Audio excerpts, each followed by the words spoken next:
श्रीमद् भगवद गीता दूसरा अध्याय सांख्य योग।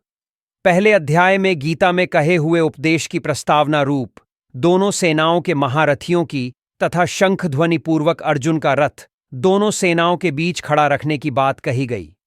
बाद में दोनों सेनाओं में खड़े अपने कुटुंबी और स्वजनों को देखकर शोक और मोह के कारण अर्जुन युद्ध करने से रुक गया और अस्त्र शस्त्र छोड़कर विषाद करने बैठ गया।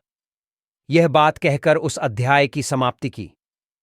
बाद में भगवान श्री कृष्ण ने उन्हें किस प्रकार फिर से युद्ध के लिए तैयार किया, ये सब बताना आवश्यक होने से संजय अर्जुन की स्थिति का वर्णन करते हुए दूसरा अध्याय प्रारंभ करता है। संजय बोले, उस प्रकार करुणा से व्याप्त और आंसुओं से पूर्ण तथा व्याकुल नेत्रों वाले शोकयुक्त उस अर्जुन के प्रति भगवान मधुसूदन ने ये वचन कहा। श्री भगवान बोले, हे अर्जुन, तुझे इस असमय में यह मोह किस हेतु से प्राप्त हुआ? क्योंकि न तो यह श्रेष्ठ पुरुषों द्वारा आचरित है, न स्वर्ग को देने वाला है और न कीर्ति को करने वाला ही है। इसलिए हे अर्जुन, नपुंसकता को मत प्राप्त हो, तुझमें यह उचित नहीं जान पड़ती। हे परंतप, हृदय की तुच्छ दुर्बलता को त्याग कर युद्ध के लिए खड़ा हो जा। अर्जुन बोले, हे मधुसूदन, मैं रणभूमि में किस प्रकार बाणों से भीष्म पितामह और द्रोणाचार्य के विरुद्ध लड़ूंगा? क्योंकि हे अरिसूदन, वे दोनों ही पूजनीय हैं। इसलिए इन महानुभाव गुरुजनों को न मारकर मैं इस लोक में भिक्षा का अन्न भी खाना कल्याणकारक समझता हूं। क्योंकि गुरुजनों को मारकर भी इस लोक में रुधिर से सने हुए अर्थ और कामरूप भोगों को ही तो भोगूंगा। हम यह भी नहीं जानते कि हमारे लिए युद्ध करना और न करना, इन दोनों में से कौन सा श्रेष्ठ है, अथवा यह भी नहीं जानते कि उन्हें हम जीतेंगे या हमको वे जीतेंगे, और जिनको मारकर हम जीना भी नहीं चाहते, वे ही हमारे आत्मीय धृतराष्ट्र के पुत्र हमारे मुकाबले में खड़े हैं। इसलिए कायरता रूप दोष से उपहत हुए स्वभाव वाला तथा धर्म के विषय में मोहित चित्त हुआ मैं आपसे पूछता हूं कि जो साधन निश्चित कल्याणकारक हो वह मेरे लिए कहिए। क्योंकि मैं आपका शिष्य हूं, इसलिए आपके शरण हुए मुझको शिक्षा दीजिए। क्योंकि भूमि में निष्कंटक धन धान्य संपन्न राज्य को और देवताओं के स्वामी पने को प्राप्त होकर भी मैं उस उपाय को नहीं देखता हूं जो मेरी इंद्रियों को सुखाने वाले शोक को दूर कर सके। संजय बोले, हे राजन, निद्रा को जीतने वाले अर्जुन अंतर्यामी श्री कृष्ण महाराज के प्रति इस प्रकार कहकर फिर श्री गोविंद भगवान से युद्ध नहीं करूंगा, यह स्पष्ट कहकर चुप हो गए। हे भरतवंशी धृतराष्ट्र, अंतर्यामी श्री कृष्ण महाराज ने दोनों सेनाओं के बीच में शोक करते हुए उस अर्जुन को हंसते हुए से यह वचन बोले। श्री भगवान बोले, हे अर्जुन, तू न शोक करने योग्य मनुष्यों के लिए शोक करता है और पंडितों के जैसे वचनों को कहता है, परंतु जिनके प्राण चले गए हैं उनके लिए और जिनके प्राण नहीं गए हैं उनके लिए भी पंडितजन शोक नहीं करते। इन तो ऐसा ही है कि मैं किसी काल में नहीं था, तू नहीं था, अथवा ये राजा लोग नहीं थे, और न ऐसा ही है कि इससे आगे हम सब नहीं रहेंगे। जैसे जीवात्मा की इस देह में बालकपन, जवानी और वृद्धावस्था होती है, वैसे ही अन्य शरीर की प्राप्ति होती है, उस विषय में धीर पुरुष मोहित नहीं होता। हे कुंती पुत्र, सर्दी गर्मी और सुख दुहक देने वाले इंद्रिय और विषयों के संयोग तो उत्पत्ति विनाशशील और अनित्य हैं, इसलिए हे भारत, उसको तू सहन कर।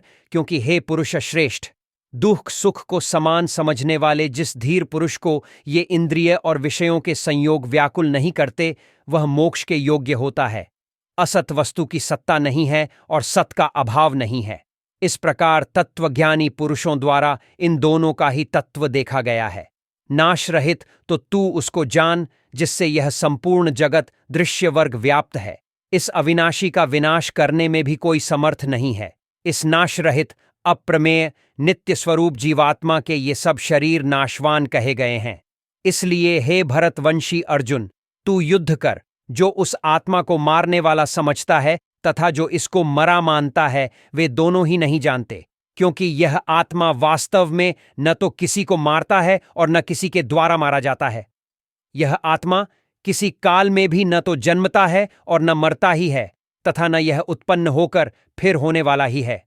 क्योंकि यह अजन्मा, नित्य, सनातन और पुरातन है। शरीर के मारे जाने पर भी यह नहीं मारा जाता है।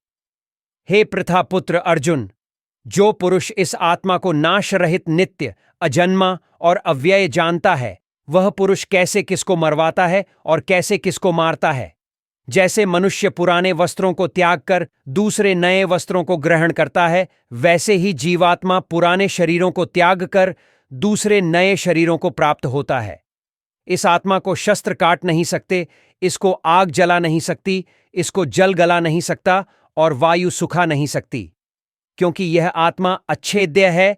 यह आत्मा अदाह्य, अक्लेद्य और निसंदेह अशोष्य है तथा यह आत्मा नित्य, सर्वव्यापी, अचल स्थिर रहने वाला और सनातन है। यह आत्मा अव्यक्त है, यह आत्मा अचिंत्य है और यह आत्मा विकार रहित कहा जाता है। इससे हे अर्जुन, इस आत्मा को उपर्युक्त प्रकार से जानकर तू शोक करने के योग्य नहीं है।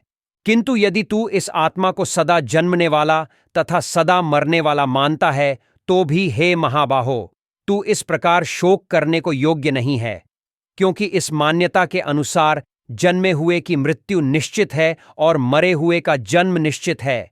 इससे भी इस बिना उपाय वाले विषम में तू शोक करने के योग्य नहीं है। हे अर्जुन, संपूर्ण प्राणी जन्म से पहले अप्रकट थे और मरने के बाद भी अप्रकट हो जाने वाले हैं, केवल बीच में ही प्रकट है। फिर ऐसी स्थिति में क्या शोक करना है? कोई एक महापुरुष ही इस आत्मा को आश्चर्य की भांति देखता है और वैसे ही दूसरा कोई महापुरुष ही इसके तत्व का आश्चर्य की भांति वर्णन करता है तथा दूसरा कोई अधिकारी पुरुष ही इसे आश्चर्य की भांति सुनता है और कोई कोई तो सुनकर भी इसको नहीं जानता। हे अर्जुन, यह आत्मा सबके शरीरों में सदा ही अवध्य है। इस कारण संपूर्ण प्राणियों के लिए तू शोक करने के योग्य नहीं है तथा अपने धर्म को देखकर भी तू भय करने योग्य नहीं है। अर्थात तुझे भय नहीं करना चाहिए, क्योंकि क्षत्रिय के लिए धर्मयुक्त युद्ध से बढ़कर दूसरा कोई कल्याणकारी कर्तव्य नहीं है। हे पाठ, अपने आप प्राप्त हुए और खुले हुए स्वर्ग के द्वार रूप इस प्रकार के युद्ध को भाग्यवान क्षत्रिय लोग ही पाते हैं। किंतु यदि तू इस धर्मयुक्त युद्ध को नहीं करेगा तो स्वधर्म और कीर्ति को खोकर पाप को प्राप्त होगा तथा सब लोग तेरी बहुत काल तक रहने वाली अपकीर्ति भी कथन करेंगे और माननीय पुरुष के लिए अपकीर्ति मरण से भी बढ़कर है। और जिनकी दृष्टि में तू पहले बहुत सम्मानित होकर अब लघुता को प्राप्त होगा, वे महारथी लोग तुझे भय के कारण युद्ध में हटा हुआ मानेंगे।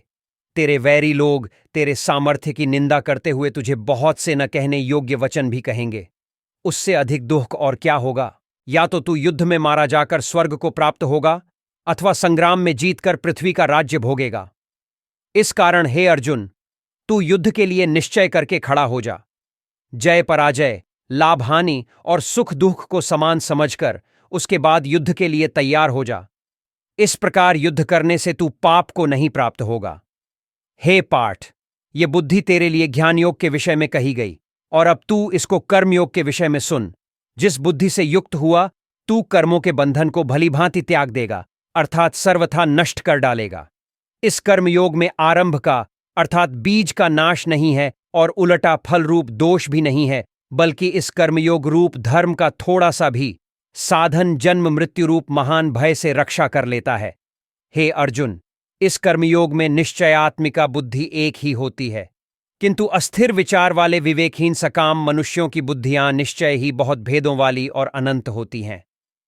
हे अर्जुन, जो भोगों में तन्मय हो रहे हैं, जो कर्मफल के प्रशंसक वेद वाक्यों में ही प्रीति रखते हैं, जिनकी बुद्धि में स्वर्ग ही परम प्राप्य वस्तु है और जो स्वर्ग से बढ़कर दूसरी कोई वस्तु ही नहीं है, ऐसा कहने वाले हैं, वे अविवेकी जन इस प्रकार की जिस पुष्पित अर्थात दिखाऊ शोभायुक्त वाणी को कहा करते हैं, जो कि जन्मरूप कर्मफल देने वाली और भोग तथा ऐश्वर्य की प्राप्ति के लिए नाना प्रकार की बहुत सी क्रियाओं का वर्णन करने वाली है, उस वाणी द्वारा जिनका चित्त हर लिया गया है, जो भोग और ऐश्वर्य में अत्यंत आसक्त हैं, उन पुरुषों की परमात्मा में निश्चयात्मिका बुद्धि नहीं होती। हे अर्जुन, वेद उपर्युक्त प्रकार से तीनों गुणों के कार्य रूप समस्त भोगों और उनके साधनों का प्रतिपादन करने वाले हैं। इसलिए तू उन भोगों और उनके साधनों में आसक्तिहीन, हर्ष शोकादि द्वंद्वों से रहित, नित्य वस्तु परमात्मा में स्थित योगक्षेम को न चाहने वाला और स्वाधीन अंतःकरण वाला हो, सब ओर से परिपूर्ण जलाशय के प्राप्त हो जाने पर छोटे जलाशय में मनुष्य का जितना प्रयोजन रहता है, ब्रह्म को तत्व से जानने वाले ब्राह्मण का समस्त वेदों में उतना ही प्रयोजन रह जाता है। तेरा कर्म करने में ही अधिकार है, उनके फलों में कभी नहीं। इसलिए तू कर्मों के फल का हेतु मत हो तथा तेरी कर्म न करने में भी आसक्ति न हो। हे धनंजय, तू आसक्ति को त्याग कर तथा सिद्धि और असिद्धि में समान बुद्धि वाला होकर योग में स्थित हुआ कर्तव्य कर्मों को कर। समत्व भाव ही योग कहलाता है। इस समत्व बुद्धि योग से सकाम कर्म अत्यंत ही निम्न श्रेणी का है। इसलिए हे धनंजय, तू समबुद्धि में ही रक्षा का उपाय ढूंढ, अर्थात बुद्धि योग का ही आश्रय ग्रहण कर, क्योंकि फल के हेतु बनने वाले अत्यंत दीन हैं। अर्जुन बोले, हे केशव, समाधि में स्थित परमात्मा को प्राप्त हुए स्थिर बुद्धि पुरुष का क्या लक्षण है? वह स्थिर बुद्धि पुरुष कैसे बोलता है, कैसे बैठता है और कैसे चलता है? श्री भगवान बोले, हे अर्जुन, जिस काल में यह पुरुष मन में स्थित संपूर्ण कामनाओं को भली भांति त्याग देता है और आत्मा से आत्मा में ही संतुष्ट रहता है, उस काल में वह स्थित प्रज्ञ कहा जाता है। दुखों की प्राप्ति होने पर जिसके मन पर उद्वेग नहीं होता, सुखों की प्राप्ति में जो सर्वथा निष्प्रह है तथा जिसके राग, भय और क्रोध नष्ट हो गए हैं, ऐसा मुनि स्थिर बुद्धि कहा जाता है। जो पुरुष सर्वत्र स्नेह रहित हुआ उस शुभ या अशुभ वस्तु को प्राप्त होकर न प्रसन्न होता है और न द्वेष करता है, उसकी बुद्धि स्थिर है। और जैसे कछुआ सब ओर से अपने अंगों को समेट लेता है, वैसे ही जब यह पुरुष इंद्रियों के विषयों से इंद्रियों के सब प्रकार से हटा लेता है, तब उसकी बुद्धि स्थिर है। एंड देन ऐसा समझना चाहिए। इंद्रियों के द्वारा विषयों को ग्रहण न करने वाले पुरुष के भी केवल विषय तो निवृत्त हो जाते हैं, परंतु उनमें रहने वाली आसक्ति निवृत्त नहीं होती। इस स्थित प्रज्ञ पुरुष की तो आसक्ति भी परमात्मा का साक्षात्कार करके निवृत्त हो जाती है। हे अर्जुन, आसक्ति का नाश न होने के कारण ये प्रमथन स्वभाव वाली इंद्रियां यत्न करते हुए बुद्धिमान पुरुष के मन को भी बलात् हर लेती हैं। इसलिए साधक को चाहिए कि वह उन संपूर्ण इंद्रियों को वश में करके समाहित चित्त हुआ मेरे परायण होकर ध्यान में बैठे, क्योंकि जिस पुरुष की इंद्रियां वश में होती है उसी की बुद्धि स्थिर हो जाती है। विषयों का चिंतन करने वाले पुरुष की उन विषयों में आसक्ति हो जाती है। आसक्ति से उन विषयों की कामना उत्पन्न होती है और कामना में विघ्न पड़ने से क्रोध उत्पन्न होता है। क्रोध से अत्यंत मूढ़ भाव उत्पन्न हो जाता है। मूढ़ भाव से स्मृति में भ्रम हो जाता है। स्मृति में भ्रम हो जाने से बुद्धि अर्थात ज्ञान शक्ति का नाश हो जाता है और बुद्धि का नाश हो जाने से यह पुरुष अपनी स्थिति से गिर जाता है। परंतु अपने अधीन किए हुए अंतःकरण वाला साधक अपने वश में की हुई राग द्वेष से रहित इंद्रियों द्वारा विषयों में विचरण करता हुआ अंतःकरण की प्रसन्नता को प्राप्त होता है। अंतःकरण की प्रसन्नता होने पर इसके संपूर्ण दुहकों का अभाव हो जाता है और उस प्रसन्न चित्त वाले कर्मयोगी की बुद्धि शीघ्र ही सब ओर से हटकर परमात्मा में ही भली भांति स्थिर हो जाती है। न जीते हुए मन और इंद्रियों वाले पुरुष में निश्चयात्मिका बुद्धि नहीं होती और उस अयुक्त मनुष्य के अंतःकरण में भावना भी नहीं होती तथा भावनाहीन मनुष्य को शांति नहीं मिलती। और शांति रहित मनुष्य को सुख कैसे मिल सकता है? क्योंकि जैसे जल में चलने वाली नाव को वायु हर लेती है, वैसे ही विषयों में विचरती हुई इंद्रियों में से मन जिस इंद्रिय के साथ रहता है, वह एक ही इंद्रिय इस अयुक्त पुरुष की बुद्धि को हर लेती है। इसलिए हे महाबाहो, जिस पुरुष की इंद्रियों के विषयों से सब प्रकार निग्रह की हुई हैं, उसी की बुद्धि स्थिर है। संपूर्ण प्राणियों के लिए जो रात्रि के समान है, उस नित्य ज्ञान स्वरूप परमानंद की प्राप्ति में स्थित प्रज्ञ योगी जागता है।